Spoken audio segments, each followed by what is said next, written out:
Numbers for you on the export. What were the raw material export at that time? France had a total export of $541 million in 1870. In 1913, they reached $1.3 billion almost. Germany had $255 billion and in 785 million in 1913. Once again, Ottoman Empire, whole of GCC almost under the rule, whole of Turkey and a couple of more countries.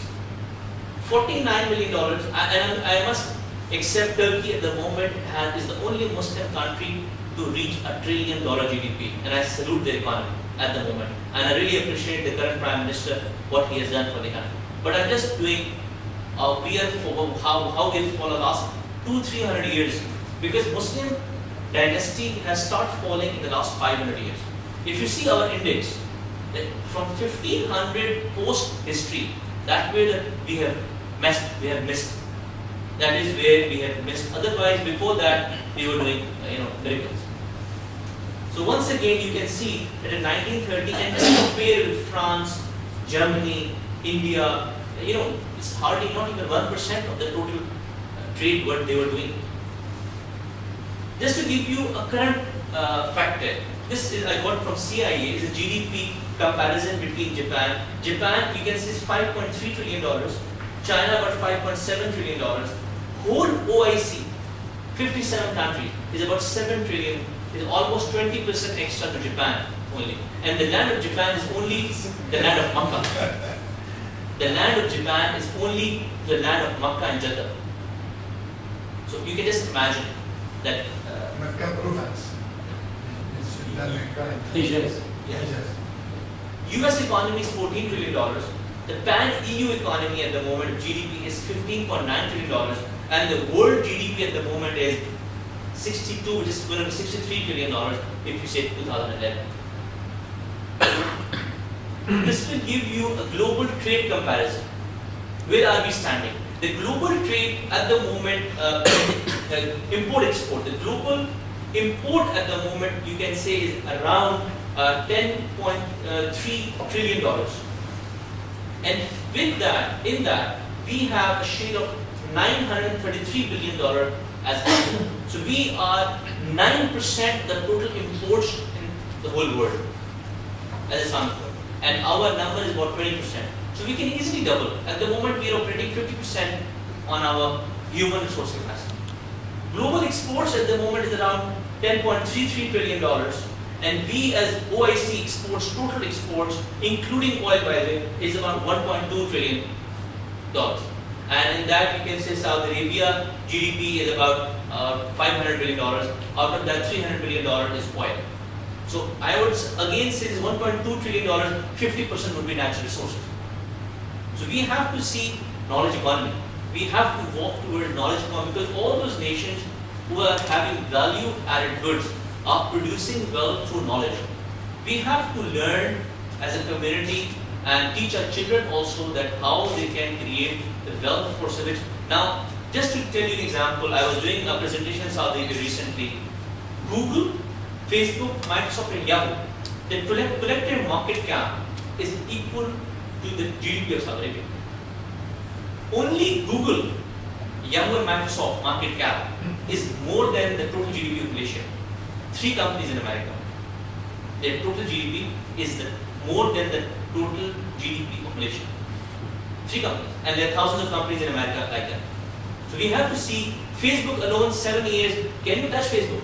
I was talking to our company president 2 days back. Can you touch a product called Facebook? It's a virtual thing. Goldman Sachs has valued Facebook $70 billion. It's more than the GDP of many African countries. One company from Silicon Valley, virtual. You can't touch it. You can't. It's a virtual network. It's all knowledge. It's all knowledge. Started a company with $1,000 6 years ago. So this is what we're talking about. That how you can teach our system. We can develop those systems where basically we can have a truly knowledge-based society. Just to give you some numbers, total population of Japan is about 128 million. Gross domestic production is about 5, because this is 2008 data, but 5 trillion. GDP per capita is around $34,000. On the global competitive index, they are in the top 10. The top competitive countries, they are in the top 10 list. Business sophistication innovation, they are number 3 in the world. Quality and railroad infrastructure, they are number 3 in the world. Life expectancy is number 1 in the world. You know, we have all old age people over there because the health systems they have, they are number 1 in the life expectancy. Now, there are few ideas reviving Islamic economy, how we can do it. Developing innovative business model based on value addition. Developing strong network between businessmen and pan-Islamic world, because we believe that we lack a nexus between them. They create entrepreneurial Islamic world, but we lack a nexus, a platform where all of them can come and synergize with each other. Because once they synergize, that way the development will come. So all of these economies, whether you are calling Indonesia, Turkey, Malaysia, GCC, these businessmen are operating in a more regional, in different pockets. We need to bring the leading minds, the leading entrepreneurs, businessmen, and put them into a structure. That's what we are calling Putrajaya. Because we believe Putrajaya is the ideal place to do that. Because they have the whole infrastructure there. The city is there to bring the elite Muslim businessmen here and transform the Muslim economy. Because I'm sorry to make a strong statement, but Putrajaya has the capacity to become the capital of Islamic world trade and economy. Because I have freely traveled in Islamic world, but I haven't seen a city like that. I'm not praising anyone, but this is a fact. And if they play on these further, they can achieve this. It's not only Malaysian capital, but can be an economic hub for the whole Islamic world. Developing state-of-the-art education and health system is very necessary, because that will build your human resource. Developing clusters of industrial parks in key Islamic economy based on strategic location. Because we believe that it is like Islamic world have to come up with 5-6 countries strategically. Let's say Morocco. Morocco, I'm not saying because we have a friend from Morocco, but Morocco is on the doorstep to Europe. If all the Islamic economy industrialists, they come and they put a huge industrial park in Morocco for export to Europe, and they all can have a share in that. Kazakhstan, Astana. If all the Muslim industry, they say we build an industrial park in Kazakhstan, they can cater to whole Central Asia and Russia. So that's what I'm talking. Even in Pakistan, if you are there, you can tackle the whole of China. You can tackle the whole of India. So this is what I'm talking, that if we can choose 5 or 6 strategic countries with OIC or Pan-Islamic trade, they agree, they buy a huge chunk of SME development, industrial parks, and they fight, let's say 5 clusters of industrial park, strategic location, targeting big market.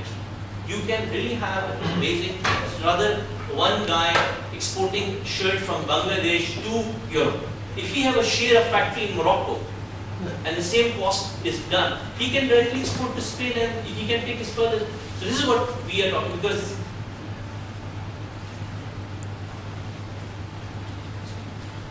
developing good governance that is close to the hearts and minds of people. 360-degree solution. What we can have, developing society by focusing on moral upbringing. We believe it's not only about economic success. It is about moral success.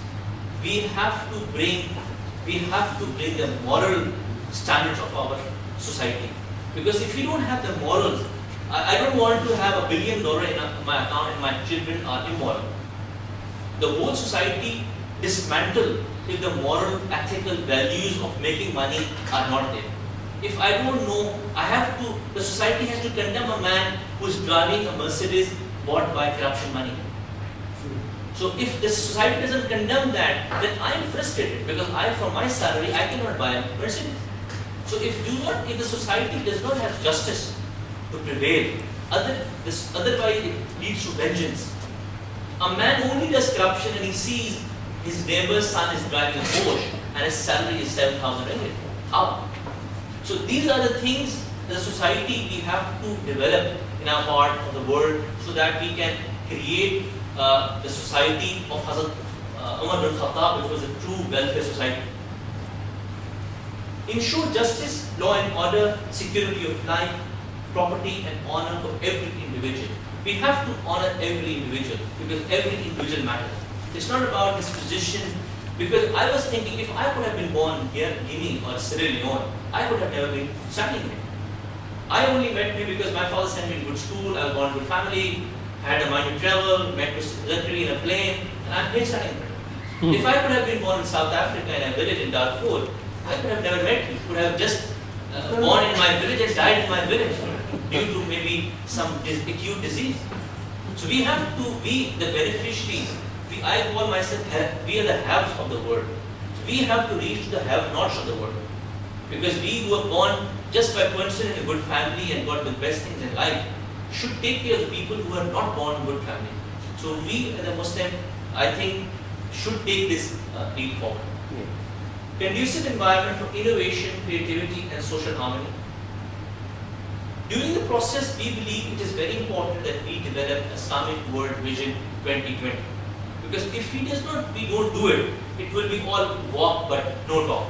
So we need to talk and have a walk simultaneously. We believe that GDP of Muslim world can easily be $20 trillion, at least 3 times of its capacity by 2020, by just strategically thinking and positioning our resources effectively. And the benchmark of private sector is like how many Fortune 500 you have companies.